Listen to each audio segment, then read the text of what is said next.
Hola a todos y todas, soy Suranji Fiasco, estudiante de Medicina de la Universidad de los Andes y hoy les voy a presentar nuestro proyecto titulado Estudio morfométrico comparativo de la capa granular externa en cerebelos humanos durante el desarrollo fetal entre las semanas 10 y 28 de gestación. Los coautores son la doctora Paola Escalante, quien es patóloga de la Fundación Santa Fe de Bogotá, Ana Ortiz, estudiante de 10º semestre, Camil Carrer y Luisa Figueredo, médicas egresadas de la universidad, el doctor Roberto Rueda, quien es el director del Grupo de Anatomía de la Universidad de los Andes, y la doctora Verónica Acle, directora del Laboratorio de Neurociencias y Ritmos Circadianos de la universidad. Los autores declaran no tener conflicto de intereses y el proyecto fue avalado por el Comité de Ética de la Facultad de Medicina. En cuanto a justificación, recordar que el cerebelo adulto contiene 3 capas. Estas son la capa granular interna, la capa de células de Purkinje y la capa molecular. Sin embargo, durante el periodo gestacional existe otro conjunto de células denominada capa granular externa. Estas células son muy importantes ya que realizan un proceso de migración interna, estableciendo importantes conexiones con el resto de capas del cerebelo adulto. En cuanto a la hipoxia prenatal, sabemos que esta conduce a cambios dramáticos en el perfil de desarrollo y el comportamiento, además de causar déficit cognitivo en humanos. Estudios en animales sugieren que la hipoxia puede relacionarse con una disrupción de la migración o proliferación de las células de la granular externa. Sin embargo, en humanos no existe registro detallado de los cambios que sufre la capa granular externa por la hipoxia prenatal. Este estudio podría ayudarnos a dar el primer paso para esclarecer la correlación anatomopatológica entre la hipoxia prenatal crónica con la migración cortical cerebelar en humanos, porque podría convertir a la capa granular externa en un importante blanco farmacológico con el fin de aumentar su división o proliferación antes de que realice la segunda migración, y porque podría ayudarnos a crear un nuevo campo de investigación con la medición de marcadores aún más específicos como los factores de transcripción y las moléculas de señalización. Teniendo esto en mente, nuestra pregunta de investigación es: ¿la hipoxia prenatal crónica disminuye la densidad y cambia la morfología de la capa granular externa de fetos entre las semanas 10 y 28 de gestación?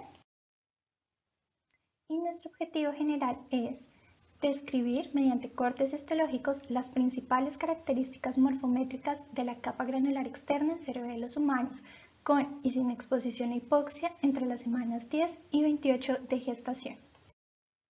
En cuanto a objetivos específicos, tenemos dos. El primero es correlacionar las características macroscópicas de longitud y volumen cerebelar con la edad gestacional de fetos humanos expuestos a hipoxia y sin exposición a hipoxia, y el objetivo específico 2 es diseñar un banco de muestras digital para el análisis de diferentes estadios gestacionales por estudiantes de pregrado. En cuanto a metodología, este es un estudio observacional analítico de corte transversal. Las fechas de defunción de los fetos comprenden los años 2014 a 2017. Los fetos fueron donados por la Subred Integrada de Servicios de Salud Sur de Bogotá al Laboratorio de Anatomía de la Universidad de los Andes, y luego de aplicar los criterios de inclusión y exclusión se eligieron 10 con hipoxia crónica gestacional y 10 sin hipoxia crónica gestacional. No se requirió el cálculo de tamaño de muestra dado la característica de la colección, y la cantidad máxima corresponde a el número de especímenes aprobados por el Laboratorio de Anatomía para el fin de la investigación. En cuanto a criterios de inclusión y exclusión, tenemos que fetos con exposición a hipoxia fueron definidos como fetos cuyas madres tengan en la epicrisis cualquiera de las siguientes patologías: edema pulmonar, anemia crónica, implantación placentaria normal, preeclampsia u otros trastornos de hipertensión arterial del embarazo, insuficiencia placentaria o restricción del crecimiento intrauterino. y fetos sin exposición a hipoxia se dio prioridad a especímenes con edades gestacionales similares a los expuestos y sin las patologías de la lista anterior. En cuanto a criterios de exclusión, fetos cuya circunstancia de interrupción voluntaria del embarazo se deba a grave malformación del feto que haga inviable su vida, y fetos con epicrisis con diagnósticos infecciosos como coriamnionitis. Se realizó la disección en el Laboratorio de Anatomía de la Universidad de los Andes, la fijación en solución Kaiserlin modificada, la tinción en la Fundación Santa Fe de Bogotá, tinciones con hematoxilina eosina, y la morfometría fue analizada mediante el programa QPAP, que son fotografías de un campo a 40X de cada cerebelo. Ya para resultados preliminares les traemos dos imágenes de dos campos de cerebelos diferentes en donde se puede apreciar la capa granular externa en la periferia, es la que se encuentra delimitada en amarillo. El programa QPAP permite la delimitación de esta área mediante una herramienta manual y posteriormente se identifica el número de células de esa área. Es así como sacamos la densidad. También realizamos la medición del grosor de un campo para cada cerebelo, pero esperamos hacer 5 campos por cada cerebelo. Por otra parte, en estas imágenes se observa la diferencia entre un cerebelo con gran densidad a uno de menor densidad, como en la fotografía inferior. Teniendo esto en mente, que nuestros resultados son únicamente de un campo por cada cerebelo, pero que esperamos hacer 5 por cada cerebelo, decidimos hacer primero una regresión entre todos los datos en Stata. Esta gráfica nos muestra la densidad versus la edad gestacional por longitud plantar, y este modelo tiene un P menor a 0.05 con un R de 0.59.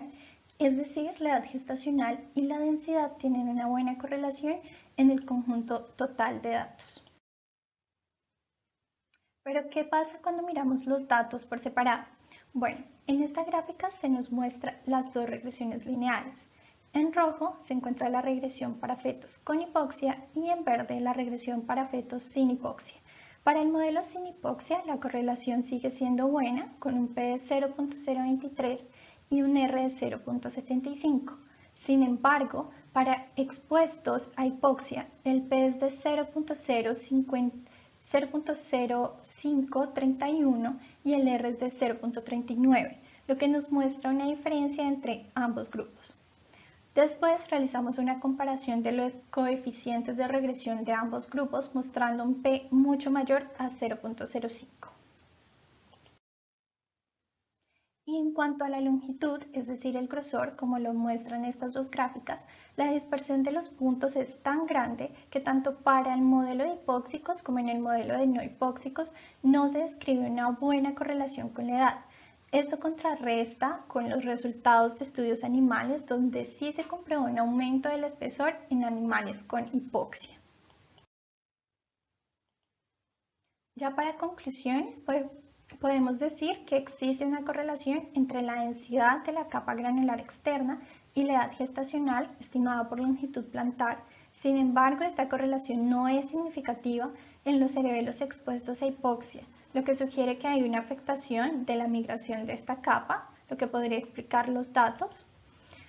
La longitud, es decir, el grosor, no mostró una correlación con la edad gestacional en los fetos con hipoxia y sin hipoxia, y que es necesario realizar las mediciones en un mayor número de fetos normales y con hipoxia de diferentes edades gestacionales para poder describir la relación con más detalle.